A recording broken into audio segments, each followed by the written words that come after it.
Fala, gente, tudo bem com vocês? Bom, vocês já sabem, meu nome é Flávio, né? Sou professor da turma 1 a 5.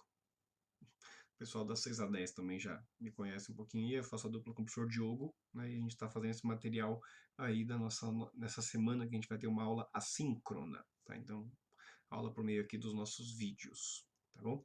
É, Essa aula de agora, esse meu vídeo, né? O meu foco é falar um pouquinho para vocês sobre esse livro, A Ética Protestante, Espírito do Capitalismo, do Max Weber. Falei desse vídeo também no vídeo que a gente entregou mês passado aí, né, que era sobre também, só que era no dia dos formulários. Falei desse livro e, enfim, quero entrar em mais alguns detalhes sobre ele para a gente entender o ponto mais importante do Max Weber. Então, o Weber é um cara que está analisando o que a gente chama de modernidade.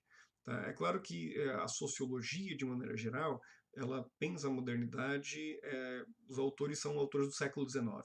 Seja Marx, seja Weber, seja Durkheim, né, considerado aí os pais da sociologia, eles estão pensando no século XIX, o mundo industrializado, o que é chamado de capitalismo e por aí vai. E cada um deles vai pensar aí qual que é o início dessa modernidade, em especial Marx e o Weber. Né? Eles vão pensar, bom, de onde veio essa modernidade? Para o Karl Marx, o ponto principal é a Revolução Industrial. Modernidade para ele, o mundo moderno é o mundo da indústria. Capitalismo para o Marx é o mundo da indústria. Não tem capitalismo fora disso. O Weber pensa diferente. Para o Weber, capitalismo é qualquer tipo de comportamento econômico voltado para o lucro.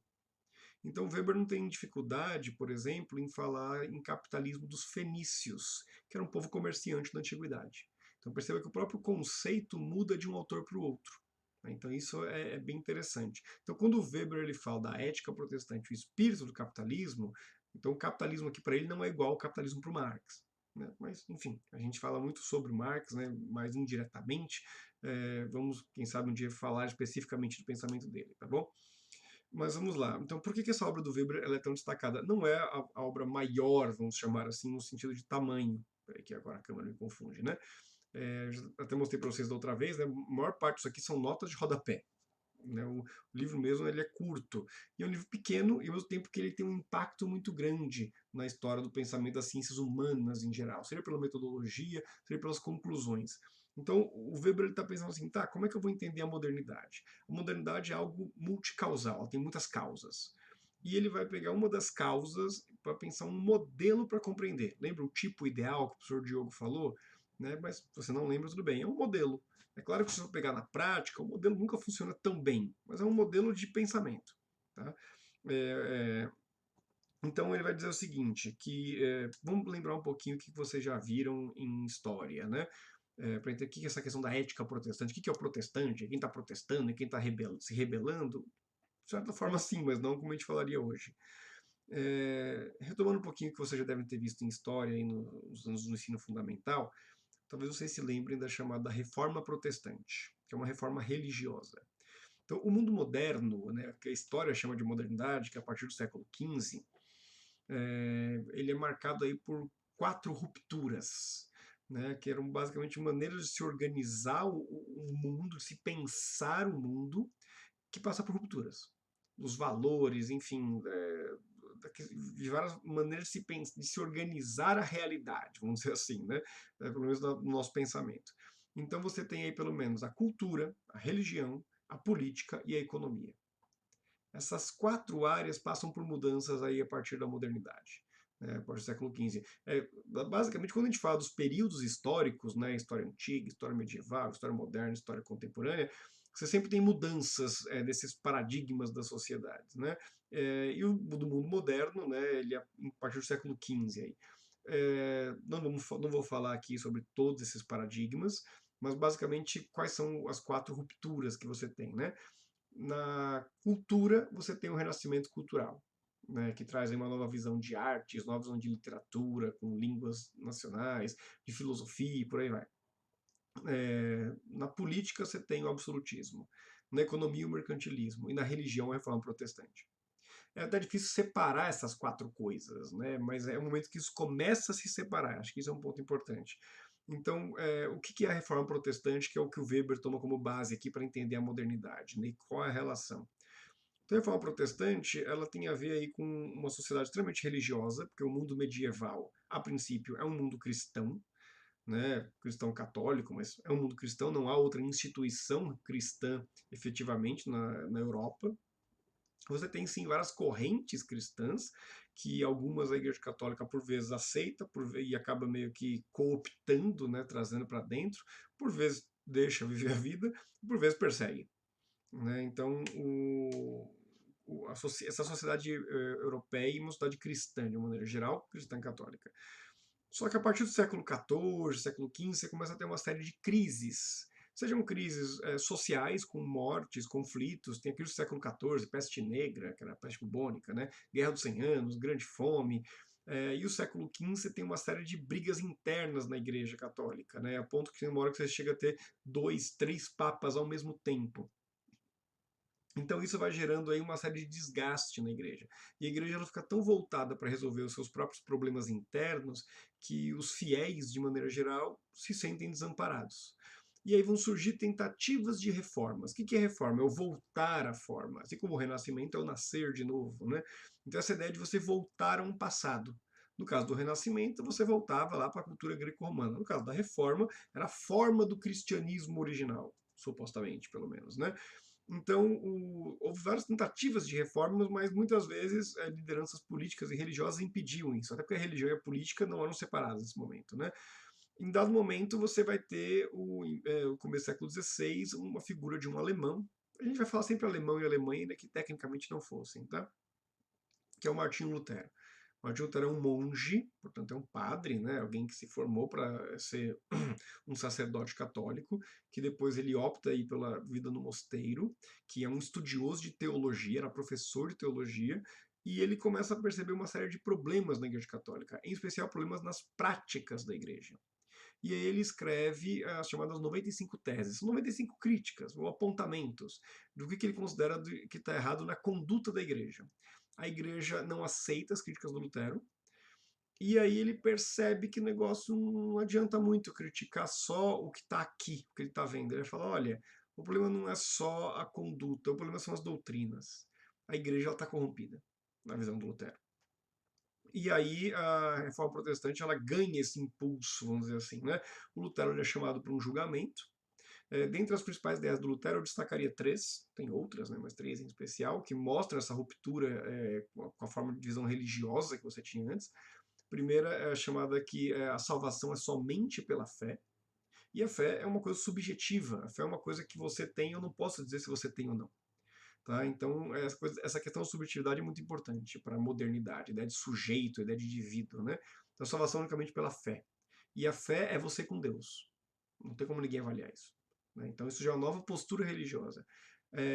Outro ponto é que a Bíblia é a única fonte de regra e prática, a única fonte de doutrinas. Então você tinha aí várias doutrinas cristãs que eram baseadas na tradição da igreja. Até hoje, inclusive, se você é católico, talvez você saiba disso, as fontes de doutrina da igreja católica é a Bíblia e a tradição da igreja, chamada tradição apostólica. Né? Então muitas coisas que não estão na Bíblia estão na tradição. Então para a igreja católica isso não tem um problema. Para o Lutero vai dizer, não, eu só vou aceitar o que está na Bíblia.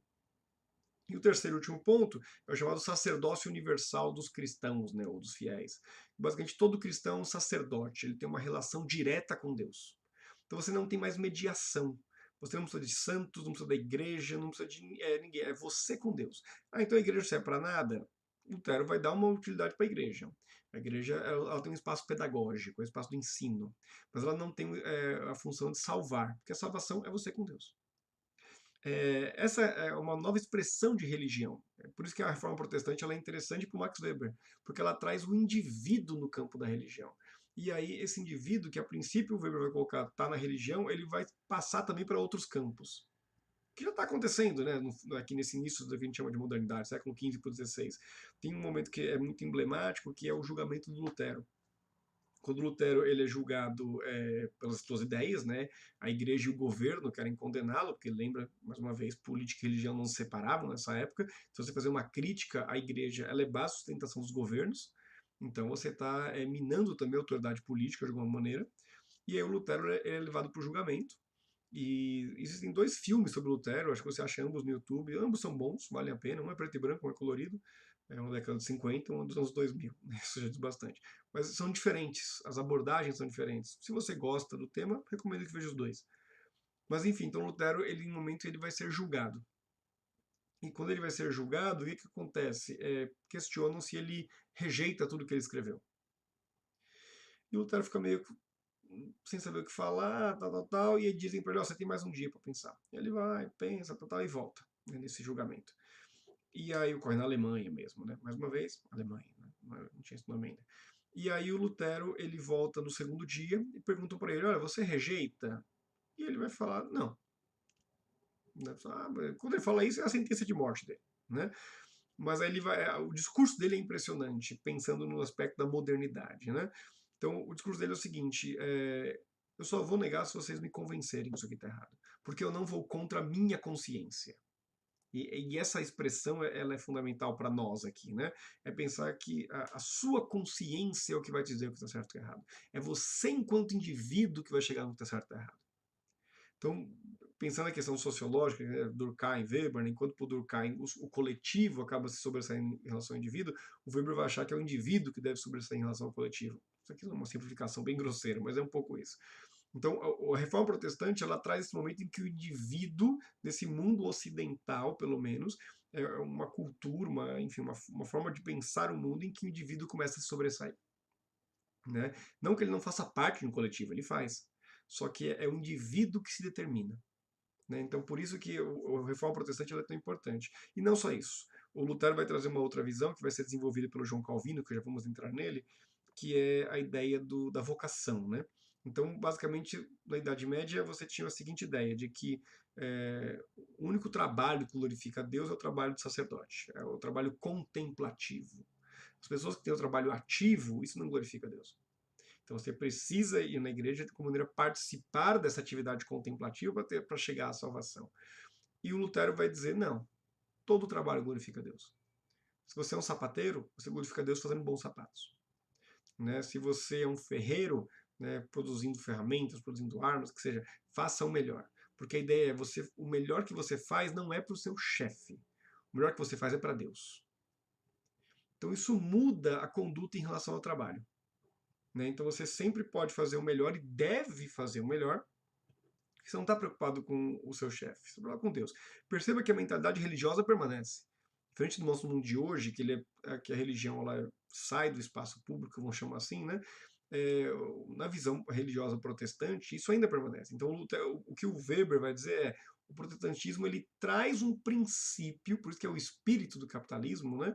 A ética protestante para o capitalismo, ele traz um princípio que vai se desenvolver e vai até escapar dele. Como assim? Chegamos no João Calvino. O João Calvino é um francês, ele já é uma segunda geração protestante, vamos dizer assim, quando o Lutero já está consolidado, Calvino ainda é muito pequeno, né? E Calvino ele foge da França, por ser protestante, e ele se estabelece em Genebra, na Suíça. E Genebra vai virar uma grande referência para os estudos protestantes. Enquanto a reforma do Lutero ela é muito circunscrita à Alemanha, a reforma do João Calvino ela é em Genebra, mas ela se espalha pela Europa, por muitos fatores. Um dos fatores é que a burguesia, de maneira geral, vai ser muito adepta ao pensamento de João Calvino. E por quê?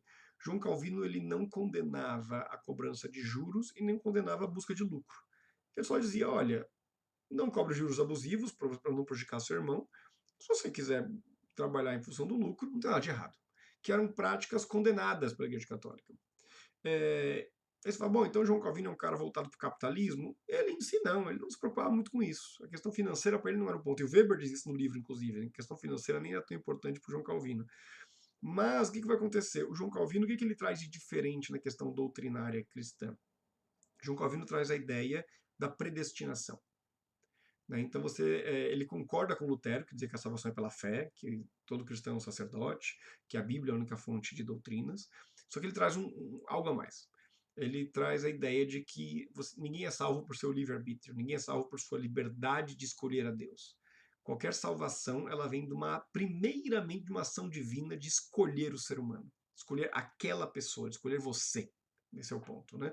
Então, a ideia da predestinação, ela gerava, obviamente, uma série de dúvidas nos fiéis. Porque as pessoas iam para a igreja e alguém pregava sobre isso, por exemplo, né? Deus escolheu algumas pessoas para serem salvas e outras vão ser condenadas. E essa escolha não tem a ver com seus méritos. Esse é o ponto quando Lutero já dizia, né, salvação pelas obras, né? Perdão, salvação pela fé. Porque a salvação não é pelas obras. Não adianta você fazer coisas boas para ser salvo. Deus não vai ficar medindo o que você fez, colocar na balança e a salvação vai vir dessa maneira. Lutero dizia, a salvação é pela fé. Calvino diria, sim, mas só tem fé quem é predestinado a ter fé. Quem não é predestinado não tem fé. Né? Então, e aí as pessoas iam na igreja e questionavam Calvino, né, ou algum calvinista. Mas e aí, como é que eu sei se eu sou salvo ou não? Né? Se é Deus que escolhe e não tem nada a ver com o que eu faço, como é que eu sei? Um cara como João Calvino daria uma resposta razoavelmente simples. Ele, você tem fé? Porque a fé é de quem é eleito. A fé é de quem é predestinado. Se você não tivesse fé, né, você nem estaria aqui. Mas isso, bom, algumas pessoas se consolam com essa ideia, outras não. Gerações depois, né, isso vai acabar gerando uma consequência prática. Vamos lembrar, a ideia do Weber, que vocês já viram, da ação social. Então, dentro daquela ideia que o Lutero disse, de que o seu trabalho ele deve ser para glorificar Deus, você tem aqui uma ação social racional com relação a valores. Você estabelece um valor e esse valor vai determinar a sua ação. No caso aqui, eu vou trabalhar bem, vou trabalhar corretamente, porque isso glorifica a Deus. Essa pessoa ela vai trabalhar corretamente e ela vai ter também uma postura ética e moral diferenciada, que é um modelo também, né? Ela não gasta dinheiro em jogos, não gasta dinheiro em bebidas, não gasta dinheiro, enfim, qualquer outro tipo de coisa. É aquilo que o Weber vai chamar de ascetismo intramundano. O que é o asceta, né? É a pessoa que rejeita os prazeres. Por que intramundano? Porque ele não sai do mundo. É diferente do monge, né? Que ele vai para o mosteiro, ele sai do mundo para poder alcançar a santidade. O protestantismo propõe que você vai buscar a santidade dentro do mundo, dentro da sociedade. E aí essa pessoa ela vai rejeitar prazeres, não vai gastar dinheiro em prazeres, vamos dizer assim. Não que ela não vai ter seu prazer na sua casa, vai ter, mas o ponto é outro. Essa pessoa não vai gastar mais em besteira. E vai ser uma pessoa muito dedicada ao trabalho. Né? A tendência é que essa pessoa acumule riquezas, né? Mudando a sua postura, né? Seu comportamento. E isso vai fazer aí todo o que o Weber chama de paradoxo das consequências. Né? Não era a intenção que as pessoas ficassem ricas, mas vai acontecer que muitos protestantes vão enriquecer. Daí vai gerar uma ideia, lembra aquela dúvida que tinha para o Calvino? Como é que eu sei se eu sou eleito, se eu sou predestinado ou não? O Calvino diria a fé. Vão surgir alguns calvinistas, não é uma doutrina oficial, mas vão surgir alguns que vão dizer, não, se você está enriquecendo, se você está prosperando, isso é um sinal da predestinação, isso é um sinal que Deus te escolheu. Logo, se você está empobrecendo, você vai para o inferno. O que é bem injusto, né? Convenhamos. Mas lembrando que não é uma doutrina oficial, né? Uma doutrina meio que uma interpretação popular, os líderes vão colocar isso, mas nunca de maneira oficial. Então, e como que a gente chega nisso na ética protestante e espírito do capitalismo? Quer dizer que todo protestante é um capitalista? Não. Né? Se você é protestante, talvez você seja capitalista, talvez não. Né? No meu caso, eu sou protestante e não sou um defensor do capitalismo. Mas qual que é a ideia principal? Além de eu defender ou não, porque o que está em jogo aqui não é a minha opinião.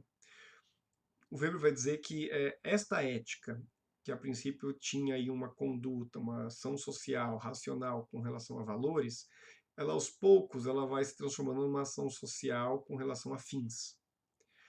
O protestantismo ele cria as condições para que uma nova ética se desenvolva.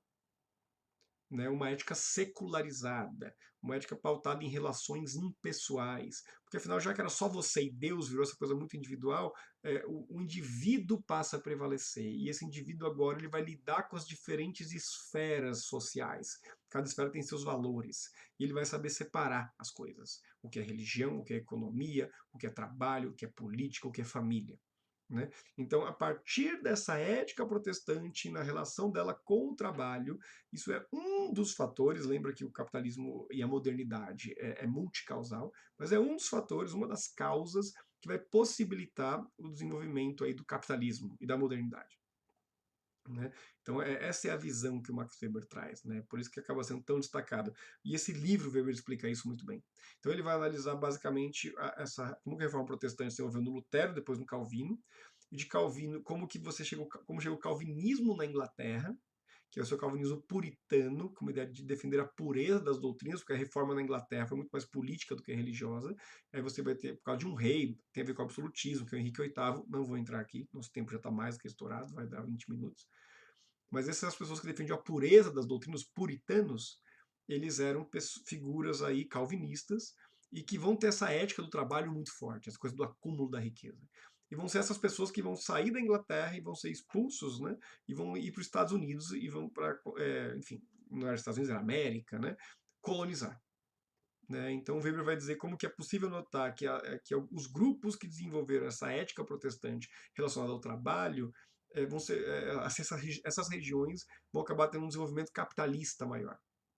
Não que algum é mais ou menos um é capitalista e o outro não é. Não, o capitalismo ele é comércio e lucro na visão do Weber, diferente do Marx, como a gente falou no início. Mas as regiões protestantes vão acabar sendo mais impulsionadas. Então ele vai dizer, então, dentre os vários fatores do capitalismo, dentre as várias causas, o protestantismo ele deve ser considerado, ele deve ser, enfim, destacado, essa é a palavra. Tá bom, gente?